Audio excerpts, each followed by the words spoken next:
కడుపులో దాచుకోవాల్సిన తల్లి కూతురిని కాటికి పంపింది. మూడు ముళ్లు వేసిన భర్త ఇల్లాలిని కడతీర్చాడు. దారి తప్పిన మానవ సంబంధాలు ఆమె ఉసురు తీసుకున్నాయి. సమాజం కట్టుబాట్లు ఆమెను కాటేశాయి. నల్గొండ ఝాన్సీ ఆత్మహత్యకు బాధ్యులెవరు? న్యాయం చేసేది ఎవరు? తల్లా, భర్త, సమాజమా? ఝాన్సీ కన్నీటి కథలో ఎన్నో మలుపులు. ఓ ఆడబిడ్డ పడ్డ మానసిక క్షోభకు ఝాన్సీ మరణమే సజీవ సాక్ష్యం.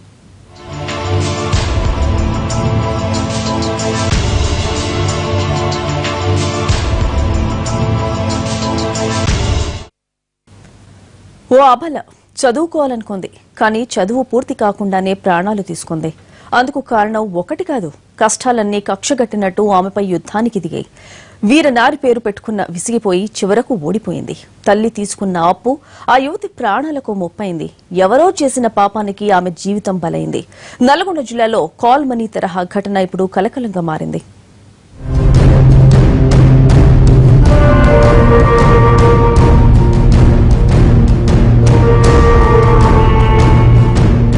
ఈమె పేరు గూడూరు ఝాన్సీ రాణి. నల్గొండ జిల్లా నకిరేకల్ మండలం నోముల స్వగ్రామం.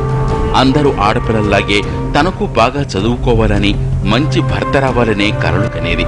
కాని ఆమె కలలన్నీ కల్లలయ్యాయి. కూతురు కలలను చిత్రం చేసింది మరెవరో కాదు, కన్న తల్లే. కట్టుకున్నవాడు కూడా కర్కోటకుడే కావడం ఆమె పాలిట శాపంగా మారింది.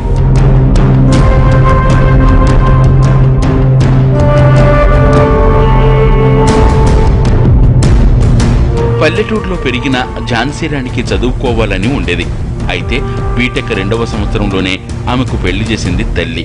వరుసకు బావైన విజయేందర్ రెడ్డితో వివాహం జరిపించింది. తన ఇష్టాయిష్టంతో పని లేకుండా 3 ముళ్ళు వేయించేసింది. అయినా చదువు మీద ఉన్న ధ్యాసతో హైదరాబాద్ వచ్చి ఓ ప్రైవేట్ కాలేజీలో చదువు కొనసాగించింది. బీటెక్ ఫైనల్ ఇయర్ చేరింది. అయితే పరీక్షలు పూర్తవడంతో భర్త కాలేజీకి వచ్చి ఝాన్సీని ఇంటికి తీసుకువెళ్లాడు.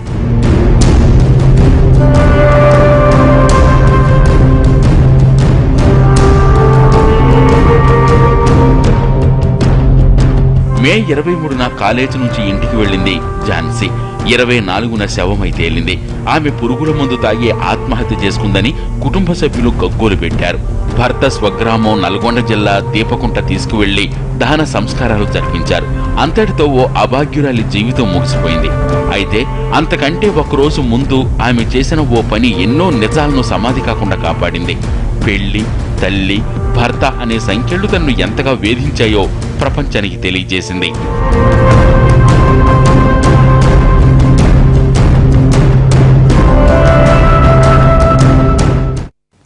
మామూలుగా అయితే ఇది కూడా రెగ్యులర్ గా చూసే ఆత్మహత్యే. ఇష్టం లేని పెళ్లి, భర్త వేధింపులు లాంటి అంశాలే ఇందులోనూ ఉంటాయి అనుకోవచ్చు.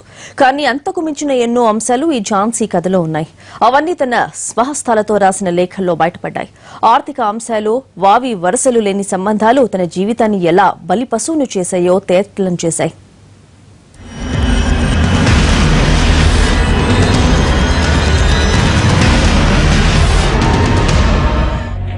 నల్గొండ జిల్లా కోర్టుకు మే 25న ఓ కొరియర్ వచ్చింది. జడ్జిని ఉద్దేశించి ఆ లెటర్లు వచ్చాయి. ఏవో కేసులకు సంబంధించిన సమాచారం అనుకుని లెటర్ ఓపెన్ చేసిన జడ్జి అందులోని విషయాలు చూసి నివ్వెరపోయారు. వెంటనే పోలీసులను పిలిచి లేఖలపై విచారణ చేయాల్సిందిగా ఆదేశించారు. అయితే జడ్జికి కొరియర్ వచ్చిన ఒక్కరోజు ముందే నకిరేకల్ సిఐకి కూడా ఓ లెటర్ వచ్చింది. ఈ రెండింట్లో ఉన్న సారాంశం ఒక్కటే, రాసిన వ్యక్తి కూడా ఒక్కరే, ఝాన్సీ రాణి ఫ్రమ్ హైదరాబాద్.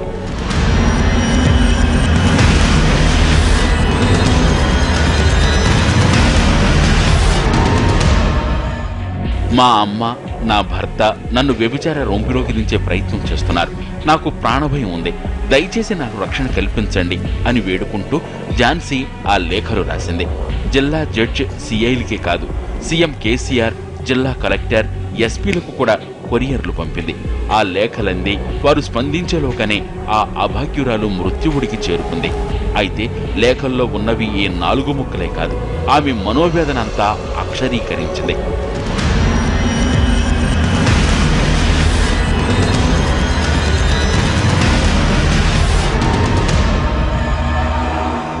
ఝాన్సీ రాణి తల్లి పద్మ బంధువైన విజయేందర్ రెడ్డి దగ్గర దఫదఫాలుగా సుమారు 4 లక్షలు అప్పు చేసింది. విజయేందర్ రెడ్డి ఝాన్సీకి వరుసకు బావవుతాడు. తీసుకున్న అప్పు తిరిగి చెల్లించలేకపోయారు. దీంతో ఝాన్సీనిచ్చి పెళ్లి చేయాలని పట్టుబట్టాడు విజయేందర్ రెడ్డి. బీటెక్ చదువుకుంటున్న కూతురుతో ఒక్క మాటైనా చెప్పకుండా బలవంతంగా పెళ్లి జరిపించింది పద్మ. 2014 ఆగస్టు 22న విజయేందర్ రెడ్డితో ఝాన్సీ వివాహమైంది.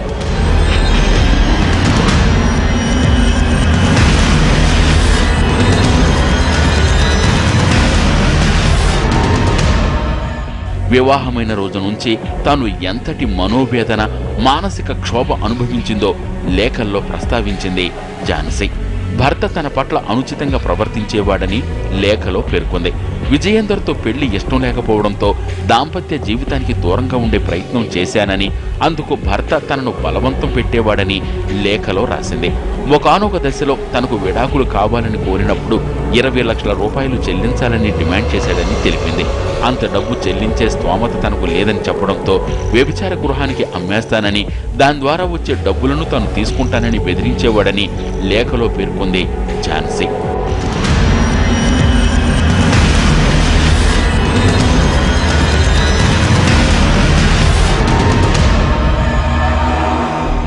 భర్త వేధింపుల గురించి తల్లికి చెప్పింది ఝాన్సీ. బంధువులకు కూడా విషయాన్ని వివరించింది. అయితే అందరూ తననే నిందించేవారని, విజయేందర్ రెడ్డికే వత్తాసు పలికేవారని లేఖల్లో పేర్కొంది. వీటన్నింటికంటే ముఖ్యంగా తన తల్లికి భర్తకి మధ్య ఉన్న జుగుప్సాకరమైన శారీరక సంబంధం గురించి కూడా లేఖలో ప్రస్తావించింది ఝాన్సీ. ఏ తల్లి గురించి రాయని విషయాన్ని ఝాన్సీ ఆ లేఖలో రాసింది. తన భర్తతో తల్లి నగ్నంగా పడుకుని ఉండటం తాను కళ్ళారా చూశానని, ఆ విషయాన్ని ప్రశ్నించిన తనను ఇద్దరూ కలిసి చిత్రహింసలకు గురిచేసేవారని లేఖలో వివరించింది. వీరిద్దరి ఆగడాలకు తాను నిశ్చేష్టురాలయ్యానని వాపోయింది.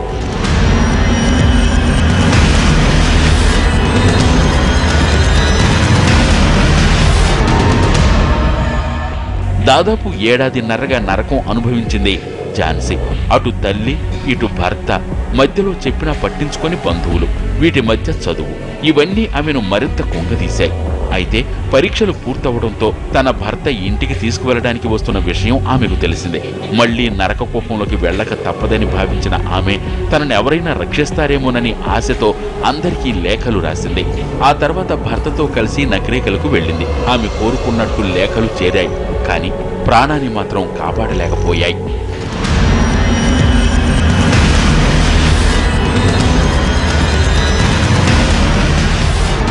అయితే ఝాన్సీ ఆత్మహత్య చేసుకునే ముందు ఎంతో మానసిక క్షోభ అనుభవించింది. తనకు జరిగిన అన్యాయం గురించి ఆమె అందరికీ చెప్పాలని ప్రయత్నించింది.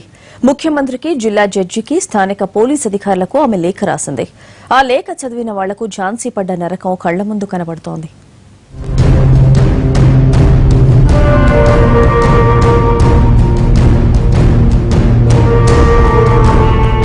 ఆత్మహత్యకి పాల్పడే ముందు ఝాన్సీ రాసిన లేఖని ఎన్టీవీ సంపాదించింది. ఆమె ఎంత మానసిక వేదన అనుభవించింది అనేందుకు ఆ లేఖే సాక్ష్యం.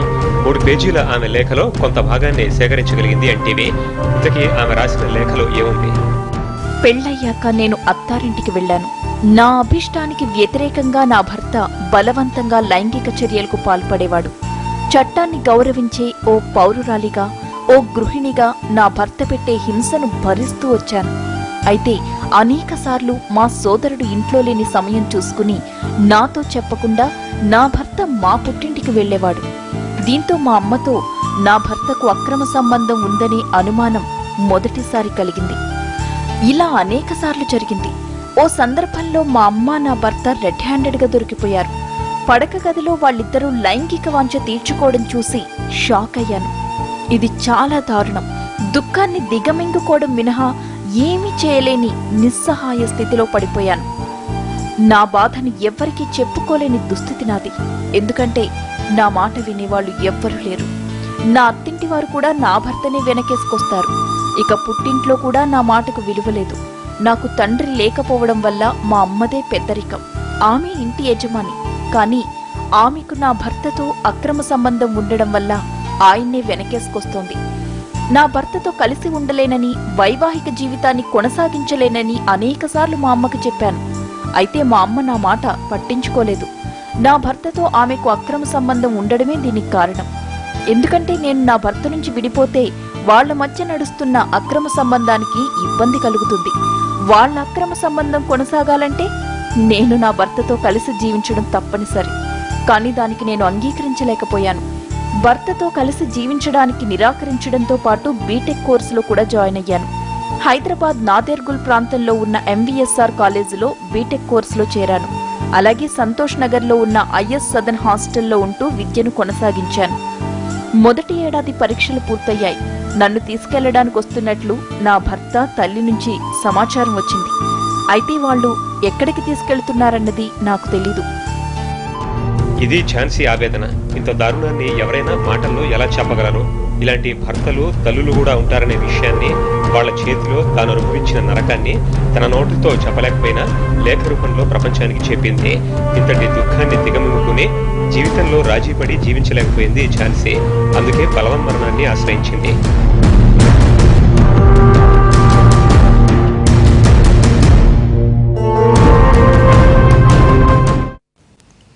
ఝాన్సీ హైదరాబాద్ నుంచి మే 23న ఇంటికి వెళ్ళింది. మే 24న ఆమె విగతజీవిగా మారింది. అంటే ఆ రోజు రాత్రి ఏం జరిగింది? తన జీవితం ముగుస్తుందన్న విషయం ఆమెకి ముందే తెలిసిందా? అందుకే ఆ లేఖలు రాసిందా? కుటుంబ సభ్యులు చెబుతున్నట్టు ఝాన్సీది ఆత్మహత్యేనా? హత్య చేసి ఆత్మహత్యగా చిత్రీకరించారా?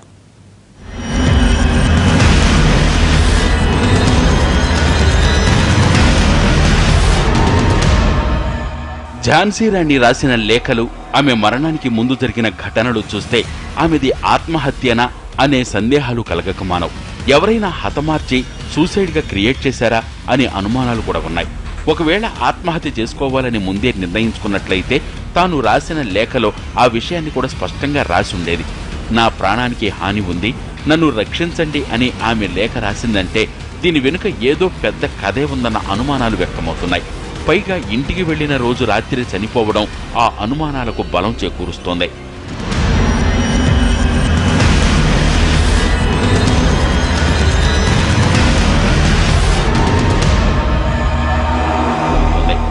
ఝాన్సీ అంత్యక్రియల విషయంలో కూడా కుటుంబ సభ్యులు హడావుడిగా కానిచ్చేశారు. పుట్టింట్లో ఝాన్సీ చనిపోతే హడావుడిగా అత్తగారు ఊరికి మృతదేహాన్ని తరలించారు. 2 గంటల్లోనే దహన సంస్కారాలు పూర్తి చేశారు. కనీసం ఊళ్ళో వారికి, బంధువులకు కూడా చివరి చూపు దక్కకుండా హడావుడిగా అంత్యక్రియలు జరిపించారు. అసలు ఝాన్సీ చనిపోయిందన్న విషయం కూడా చాలా మందికి తెలిసుండదు. అసలు కన్నబిడ్డ, కట్టుకున్న భార్య ఆత్మహత్య చేసుకున్న విషయాన్ని ఎందుకు కప్పిపుచ్చే ప్రయత్నం చేశారనేది కూడా పెద్ద డౌట్. పోలీసులకు చెప్పకుండా ఆదరాబాదరగా వేరే ఊరికి శవాన్ని తరలించడం, 2 గంటల్లో తతంగమంతా పూర్తి చేయడం వెనుక అనుమానాలన్నీ మరింత బలపడుతున్నాయి.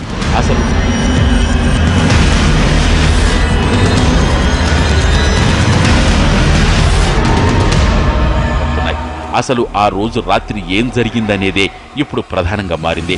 హైదరాబాద్ నుంచి భర్తతో పాటు ఇంటికి వెళ్లిన ఝాన్సీకి కుటుంబ సభ్యులకి మధ్య ఏదైనా గొడవ జరిగిందా? ఒకవేళ జరిగితే దేని గురించి? ఆ రోజు రాత్రి ఇంట్లో ఎవరెవరున్నారు? అయినా తనను రక్షించండి అని లేఖ రాసిన ఝాన్సీ అంత సడన్ గా సూసైడ్ చేసుకుంటుందా? పోనీ ఆత్మహత్య చేసుకోవాలనుకున్నా ఇంట్లో సూసైడ్ లెటర్ రాసి ఉంచే అవకాశం ఉంది కదా. ఒకవేళ ఝాన్సీ సూసైడ్ నోట్ని కూడా మాయం చేశారా? ఇలాంటి చాలా డౌట్లు ఈ కేసులో వ్యక్తమవుతున్నాయి.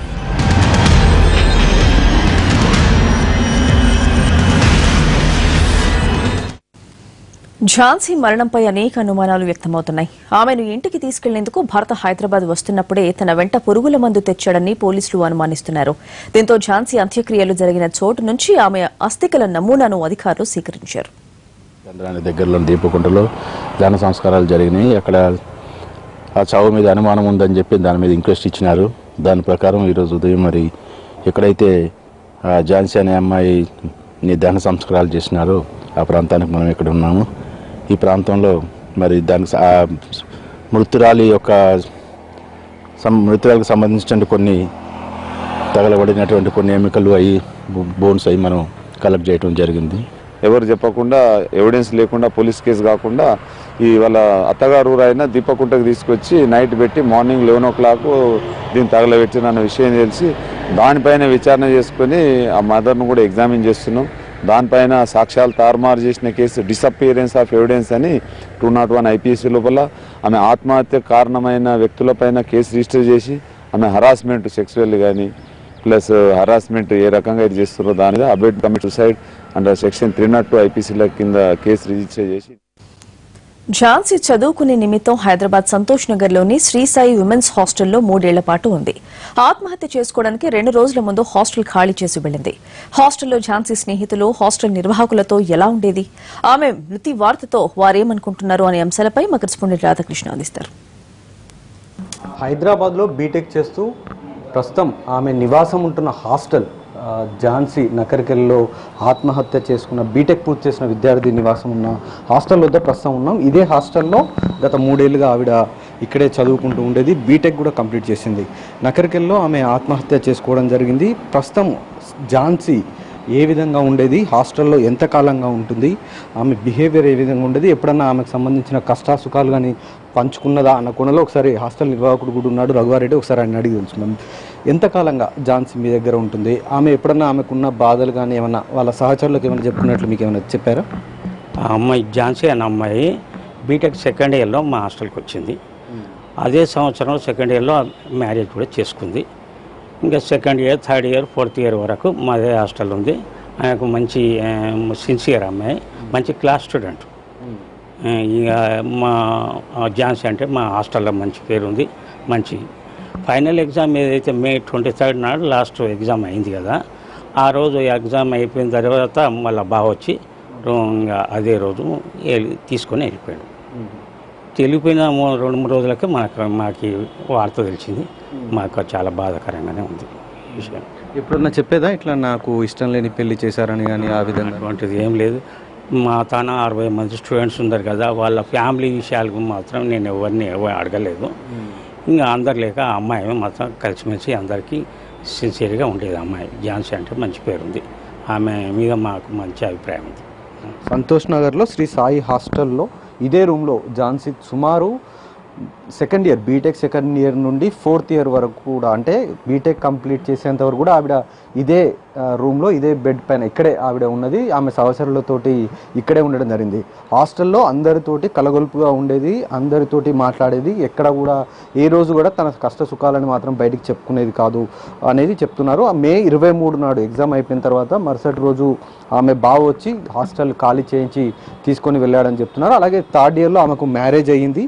ఆ మ్యారేజ్ కూడా తన మేనల్లుడికి ఆవిడ తల్లి, ఝాన్సీ తల్లి పెళ్లి చేయడం జరిగింది. అయితే ఇష్టం లేని పెళ్లి చేసుకుంది కాబట్టి ఆమె ఆత్మహత్య చేసుకుంది అనేది ఒకవైపు చెప్తున్నారు. కానీ ఝాన్సీ రాసిన లేఖ పోలీసులకు చిక్కడం, ఆ పోలీసులు దీనిపై కేసు నమోదు చేసి వాళ్ళిద్దరిని కూడా అరెస్ట్ చేసిన పరిస్థితి ఉంది. మొత్తానికి ఝాన్సీది ఆత్మహత్యగా ముందుగా భావించారు. అంటే ఇష్టం లేని పెళ్లి అనుకున్నప్పటికీ ఇద్దరి మధ్య, అంటే ఝాన్సీ తల్లితో పాటు అలాగే మేనల్లుడి మధ్య ఉన్న సంబంధము, అలాగే తనని వ్యభిచారం వైపు వెళ్ళాలంటూ ఒత్తిడి చేయడము, ఇలాంటి మానసిక ఒత్తిడులు తాళలేకనే ఆమె ఆత్మహత్య చేసుకున్నట్లు కూడా పోలీసులు దర్యాప్తులో తేల్చారు. కెమెరామెన్ రాజారామిస్తూ రాధాకృష్ణ, NTV, హైదరాబాద్.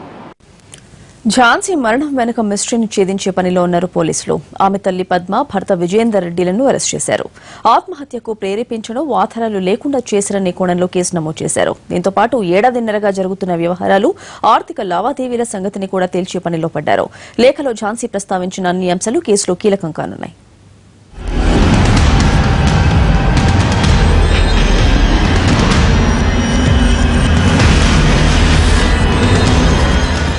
కాల్మనీ తరహాలో జరిగిన వ్యవహారం నల్గొండ జిల్లాలో కలకలం రేపుతోంది. ఆర్థిక వ్యవహారాలతో అభాగ్యురాలి గొంతు కూసిన అంశంపై పోలీసులు దృష్టి సారించారు. ఝాన్సీ తల్లి పద్మ, భర్త విజయేందర్ రెడ్డిల భరతం పట్టే పనిలో ఉన్నారు. తనకందిన లేఖ ఆధారంగా విచారణ జరుపుతున్నామని, అన్ని కోణాల్లో దర్యాప్తు చేస్తామని, త్వరలో అన్ని విషయాలు తేల్చుతామని పోలీసులు చెబుతున్నారు.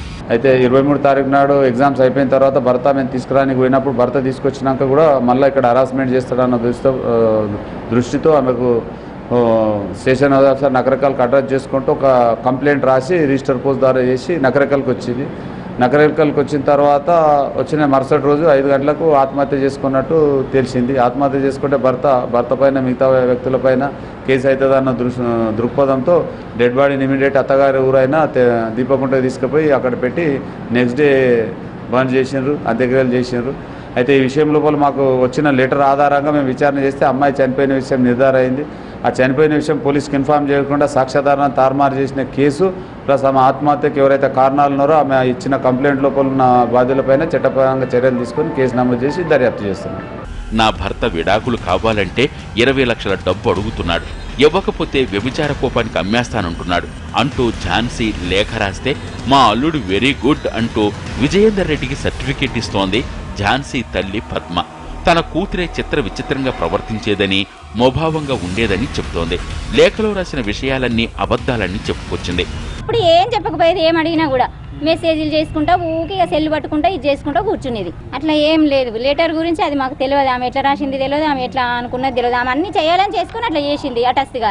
భర్త కూడా ఏం వేధించలేడు, ఒక రోజు కూడా వేధించలేడు. భర్త వేధించలే, ఆమె తల్లి వేధించలే, ఎవ్వరు వేధించలేదు. ఆమె ఇక్కడ ఎఫెక్టే లేదు ఆమెకు అసలు. ఝాన్సీ కేసులో పోలీసులు అన్ని కోణాల్లో విచారణ జరపాలని, దోషులు ఎంతటి వారైనా చట్టరీత్యా కఠిన శిక్షలు పడేలా చూడాలని కోరుతున్నాయి మహిళా సంఘాలు.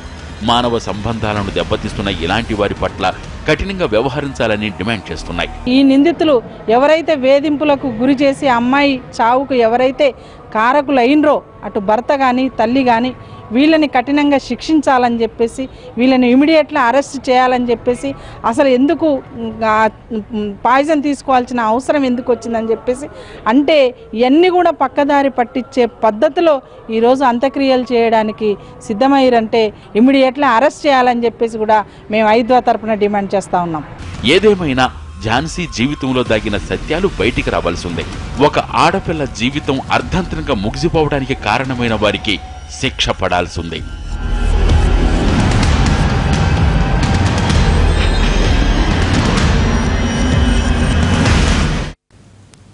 ఇది ఇవాల్టి ఫోకస్. నమస్తే.